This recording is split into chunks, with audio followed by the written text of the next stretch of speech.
Bonsoir, mesdames, messieurs, bienvenue sur ce plateau. Nous recevons ce soir Sidya Ndiaye, c'est le secrétaire général de la Fédération des travailleurs du Sénégal. Bonsoir Sidya. Bonsoir Antoine. Sidya, nous allons parler d'élections de représentativité syndicale. C'est le 11 mai prochain. Vous êtes en campagne puisque vous avez effectué des tournées dans les différentes régions, même si vous n'avez pas encore fini. Alors, comment vous comptez aborder ces joutes électorales? Enfin, nous allons les aborder dans la sérénité, mais aussi avec détermination, parce que nous estimons que ce sont des élections capitales. Puisque les premières élections qu'on avait connues en 2011, il y avait beaucoup de récriminations, beaucoup de contestations, eu égard à l'organisation de ces élections-là, parce qu'il y avait beaucoup de manquements. Nous les avons contestés parce que nous avons estimé que beaucoup de nos camarades n'ont pas pu s'exprimer. Beaucoup de manquements, parce que c'était aussi la première fois. Voilà, c'était la première fois. C'était quand même... dans les rétroviseurs. Ces nouvelles élections viennent à leur heure, puisque depuis 2011, on aurait pu tenir d'autres élections en 2013, on ne l'a pas fait. On ne sait pas quelles sont les raisons pour lesquelles on ne les a pas tenues. Maintenant, nous sommes déterminés à ce qu'on respecte l'agenda et qu'on les organise. Est-ce que vous avez cherché à savoir les raisons pour lesquelles ces élections n'ont pas été tenues en 2013 ? Auprès de l'autorité compétente, bien sûr. Ça, c'est le gouvernement qui organise les élections, parce que les syndicats n'ont pas les moyens d'organiser ces élections de représentativité sur l'ensemble du territoire.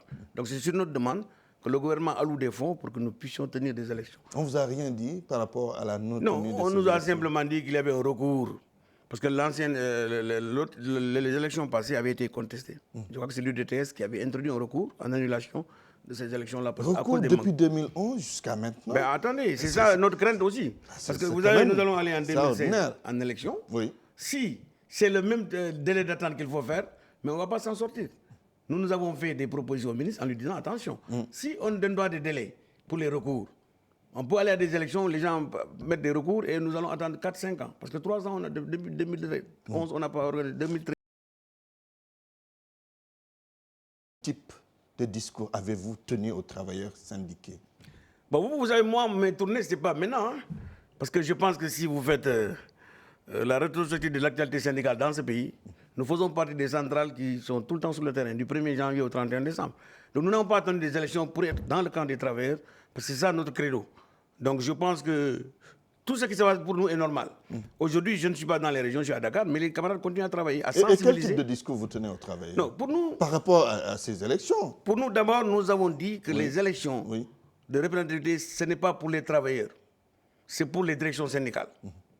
Je pèse mes mots. Je le dis parce que ceux qui ont gagné en 2011, qu'est-ce qu'ils ont fait? Ceux qui ont gagné en 2011 ces élections, qu'est-ce qu'ils ont fait pour les travailleurs? Sinon que les directions syndicales ont profité davantage d'argent, beaucoup de moyens, et finalement le pauvre travailleur, il est dans son coin, il n'a rien.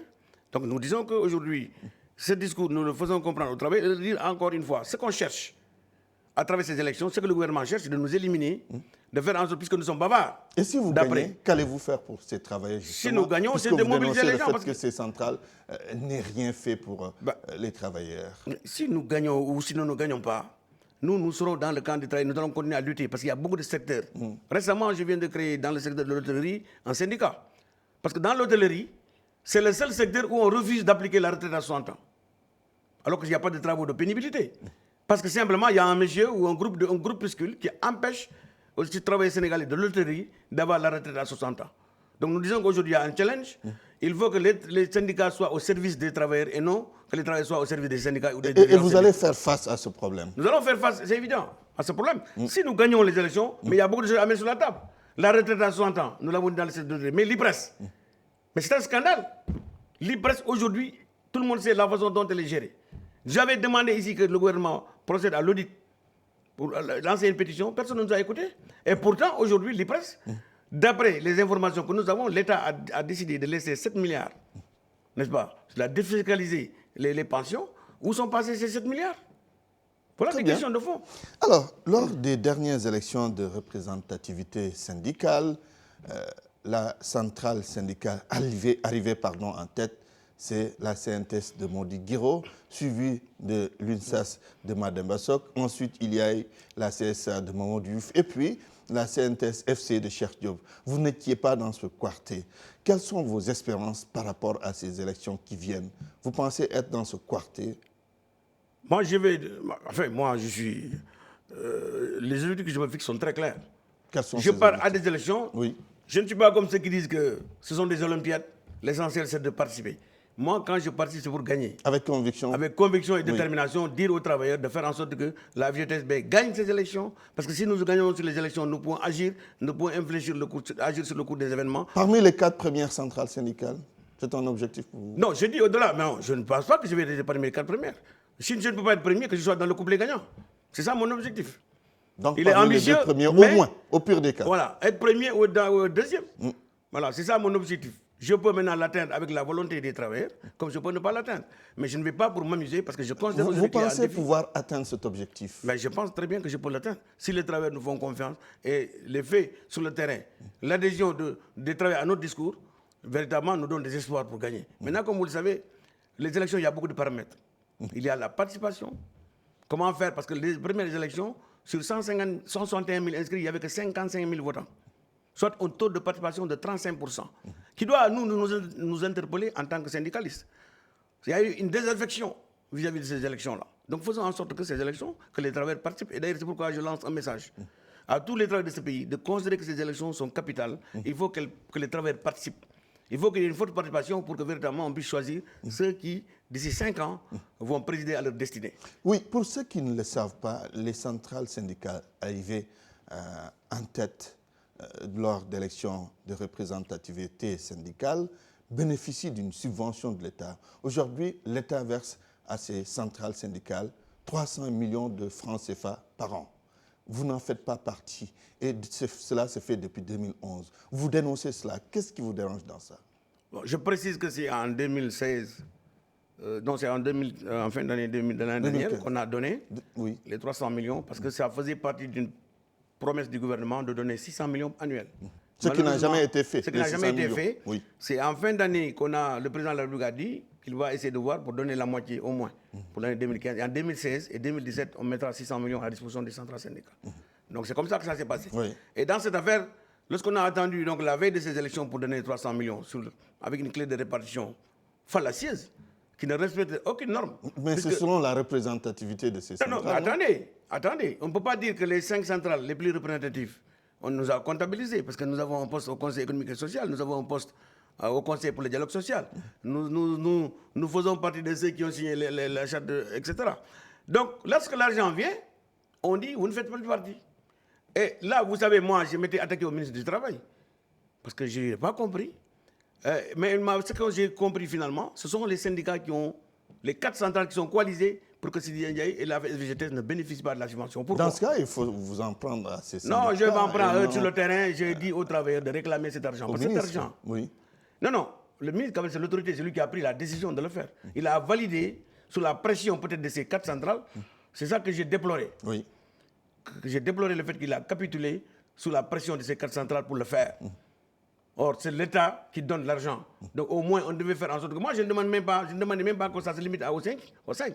La subvention aurait pu servir à tout le monde. Parce que vous savez, Antoine, toutes les centrales syndicales? Non, moi, j'étais pour toutes les centrales. Vous savez pourquoi? Oui. Mais une subvention, Antoine, mais c'est pour les plus faibles. Or, ce qu'on voit ici, ce sont les soi-disant grâce centrales qui se sont accaparés de cet argent, de cette manne financière.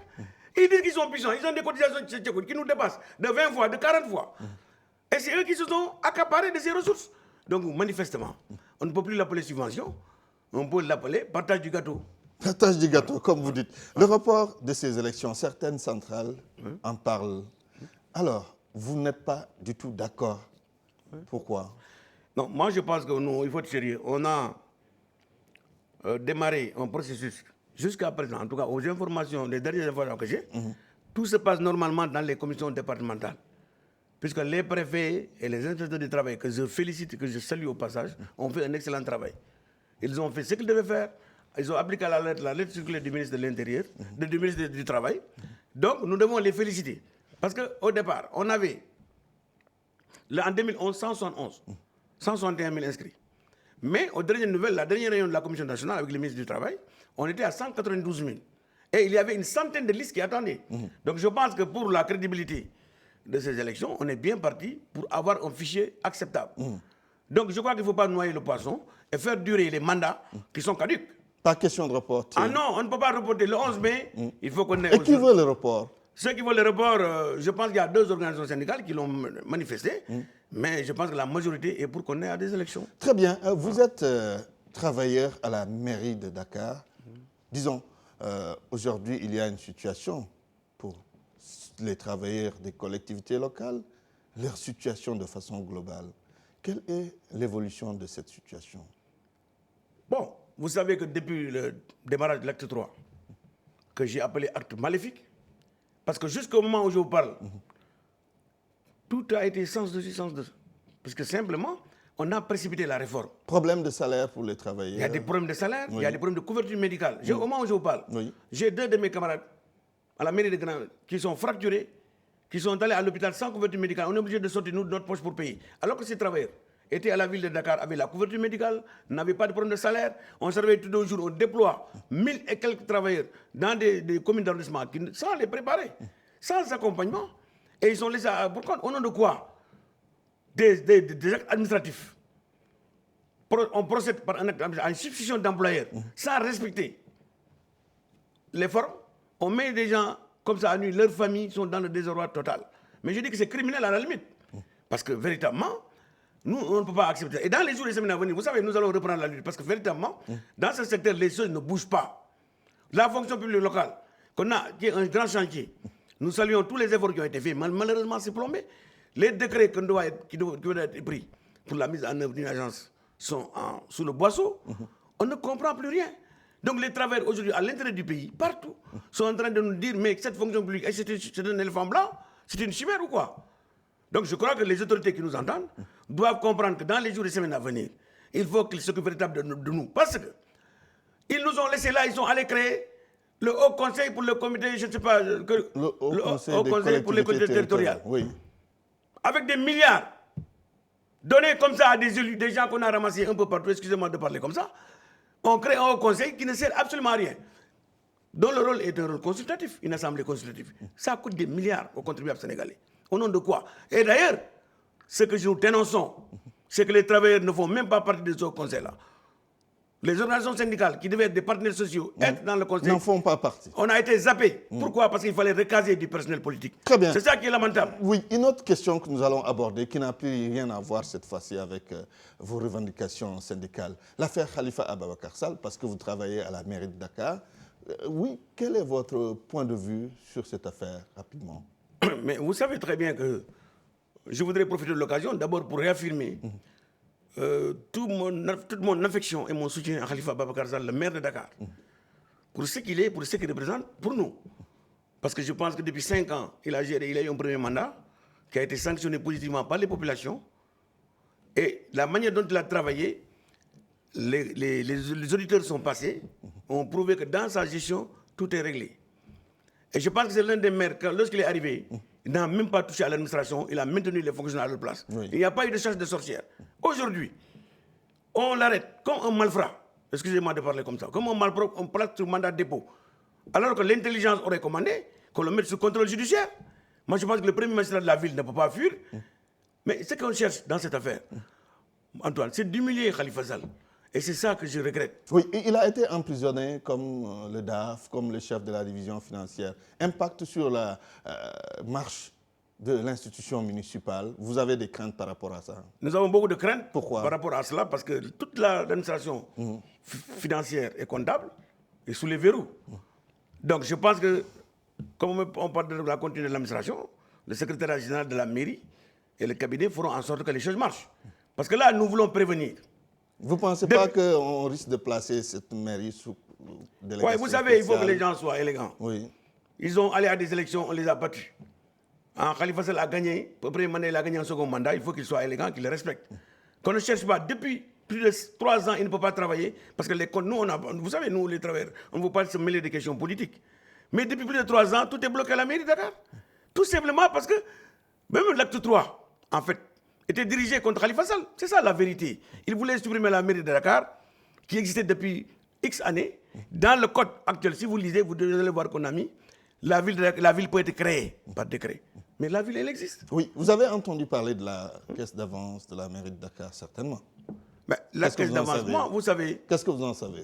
moi, je ne peux rien vous dire sur une caisse d'avance parce que moi, mon job, je le fais quotidiennement. Je ne m'occupe pas de gestion. Il y a des gens qui sont désignés à la gestion, ils sont en train de le faire. C'est maintenant qu'il y a ces difficultés qu'on entend un peu parler de caisse d'avance, patati patata, etc. Mais moi, ce que je sais, c'est que la ville est au service des populations. Et c'est toutes les villes, c'est toutes les communes du Sénégal. Vous avez les maires, mais ce qu'ils règlent par jour, au quotidien. Toutes les bombes sociales sont amorties à partir des municipalités. Très bien. Donc je crois qu'aujourd'hui, il faut être sérieux et avoir beaucoup plus de sérénité dans la gestion de cette affaire. Parce que véritablement, on ne comprend pas un acharnement aveugle contre une personne que tout le monde salue, que dans la gestion est transparente et claire. Et aujourd'hui, parce qu'Alifa a fait 5 ans, on n'a rien dit. Il a fait 5 ans de gestion, il a gagné un deuxième mandat. Et pendant ce deuxième mandat, il a fallu qu'il s'affirme, qu'il essaie de dire, voilà, nous allons aller à des élections. On lui crée des pardons. Très bien. Sidian Ndiaye, merci. Voilà les problèmes. Merci d'avoir accepté cette invitation. C'est moi qui vous remercie. Je rappelle que vous êtes le secrétaire général de la Fédération générale des travailleurs du Sénégal, FGTS. C'était un plaisir d'être avec vous. Merci Antoine. C'est fini Bonne pour ce soir. Et demain, vous avez rendez-vous avec Mamoudou Ibra Kane. Excellente soirée à toutes et à tous.